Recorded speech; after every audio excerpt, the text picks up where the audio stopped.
When it comes to Nintendo, there are quite a few big heavy hitters, series that everybody knows: Mario, Zelda, Kirby, Pokemon. But if you're not a big Nintendo fan, you may not be as familiar with some of the company's more niche franchises, stuff like Fire Emblem, Metroid, Pikmin, or in today's case, Star Fox. Star Fox has always kind of felt like the forgotten child of Shigeru Miyamoto. Everybody knows he made Mario and Zelda, but a lot of people tend to forget that he also made Star Fox. And honestly, sometimes Nintendo forgets too.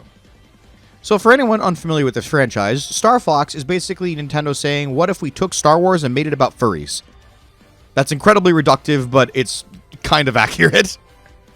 Star Fox consists of Fox McCloud, the leader of the team, Falco Lombardi, the cocky hotshot pilot who trash talks constantly, Peppy Hare, the wise veteran constantly trying to keep everyone alive, and Slippy Toad.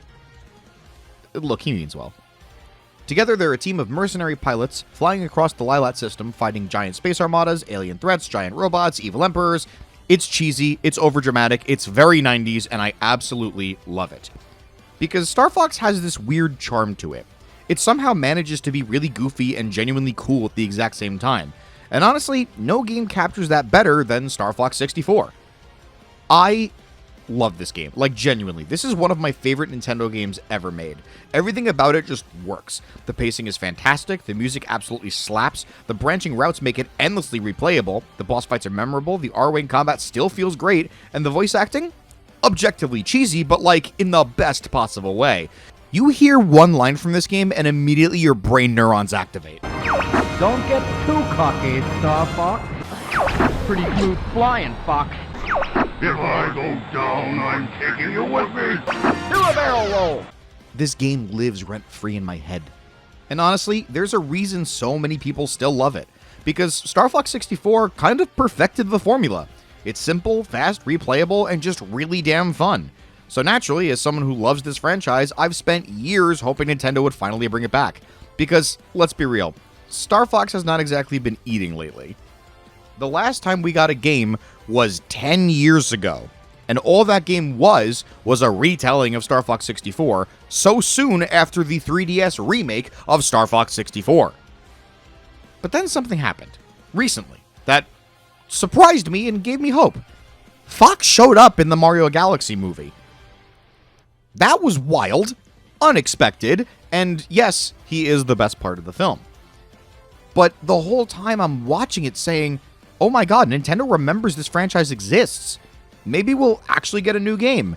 And then there was rumors of a new game that have been circulating for a few weeks. And I'm like, oh my god, if this, it's a credible leaker. If this is true, that would be fucking crazy. We'll finally get the series back. And then, 10 minutes before it drops, Nintendo announces a Star Fox Direct where they will announce a brand new game. I lost my mind. I'm freaking out. I'm like, we are so back. This is it. I'm so excited. I can't wait to see what's next for this franchise. Where do they go after this? What's this going to be? Will it be post-Assault or even post-Command, if Command is even canon, which is questionable at best? Where are we going to go? Where are we going to follow the team? Is Crystal going to be a part of it? What's going to happen? As long as it's not the fucking Lylat Wars again, right, guys? Star Fox is based on the Nintendo 64 game, Star Fox 64. It's the fucking Lylat Wars again.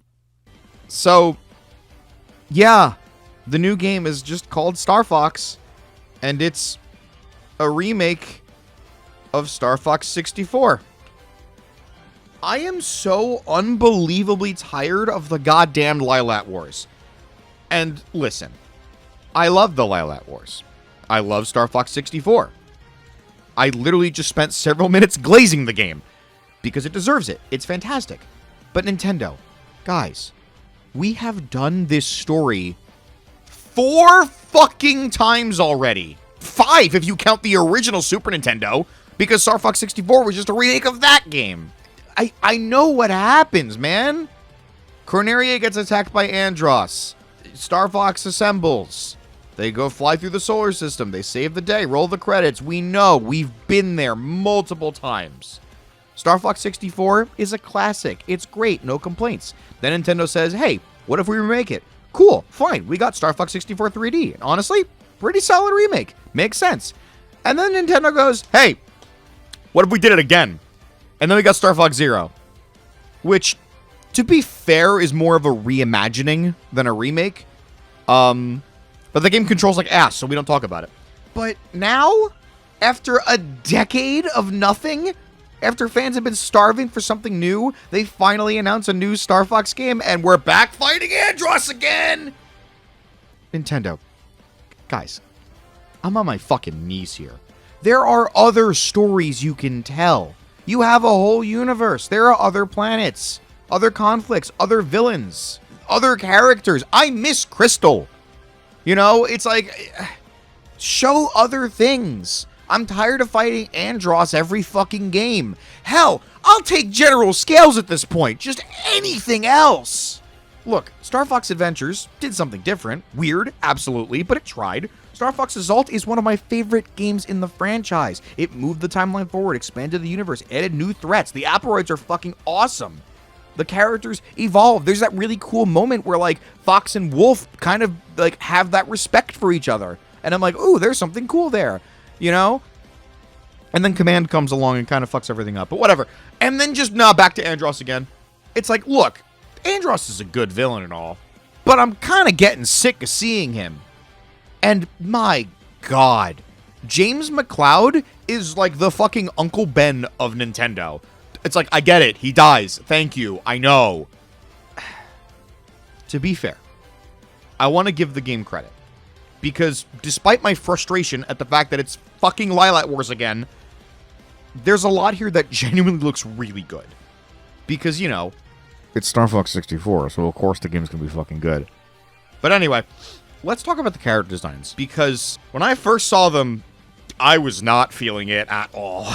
Especially Fox and Falco. Something about them just felt off. Like, they're weirdly uncanny. The whole, like, hyper-realistic look just didn't look right. I don't know. It was jarring. And judging by the internet, I was not alone there. But the weird thing, the more I looked at them, the more they kind of grew on me. Like, genuinely. I definitely don't prefer them over the classic designs, but I get what they're going for. They're kind of harkening back to the old puppet designs from the Super Nintendo, and I'm here for it. And there are a few characters that genuinely look really good. I think Andross looks awesome. I think fucking General Pepper looks really good. Star Wolf looks pretty decent. And then there's Cat. Cat looks fucking terrible. But anyway, aside from that, it's not bad. They look okay. I've definitely softened on them a lot. And look, the game itself looks really good. Like, genuinely. This thing looks gorgeous. The environments look fantastic. The R-Wing gameplay looks smooth. Combat's fast. Cinematics look polished. And I'm like, look, it's Star Fox 64 again. So of course the game is going to be good because it's Star Fox 64, and the game is already good. But seeing Star Fox 64's level design with these visuals is crazy. And that honestly got me a little excited. But what really gets me excited is the new cutscenes that they're adding. They're adding a bunch of new cutscenes to flesh out the world, and we even got to see Pigma betray James McCloud. That's really cool. That's only something we've ever heard about, but now we get to see it happen? Okay, maybe this is a little bit warranted. So yeah, the game looks good because it's Star Fox 64. The blueprint was there. That's not the hard part. The hard part is moving the franchise forward. That's what I want to see. Because Star Fox deserves to evolve. The franchise deserves to grow. It deserves a future beyond endlessly reliving the greatest hit. So, am I excited for Star Fox 2026? Of fucking course I am. It's Star Fox 64 that looks like this. Of course I'm gonna get it. But at the same time, we need something different. Anything different. Nintendo, I am begging you. Let this be the last time we revisit the Lylat Wars. I'm serious. After this, move the timeline forward. Take risks. Try something new. Hell, even try something like Adventures again. But, you know, more polished. Give Fox and the crew somewhere new to go. Bring back characters like Crystal and Panther. because Star Fox deserves so much more than being trapped in an endless cycle of nostalgia. And hey, I understand maybe this is them being like, well, let's reintroduce the series to a new audience because of Fox in the movie. I get it, but I don't want it to just be this endlessly for the rest of time. Look, maybe this sells really well. Maybe Nintendo finally realizes, oh shit, people actually care about Star Fox, and then it leads to a brand new story. That's the best case scenario. But if the series goes dormant for another decade, and then the next game that comes out opens up with Andros invading Corneria again, I swear to God, Miyamoto, we're gonna have some words. But hey, getting to see Star Fox 64 in this visual style with new cutscenes, mission mode, and expanded multiplayer, there's a bunch of new content here that I think makes the remake a bit warranted, just a little bit. But please, after this, no more Lylat Wars. Let's make a promise that this Star Fox 2026 on the Nintendo Switch 2 will be the last time we see the Lylat Wars. Can we agree on that? I may have spoken too soon.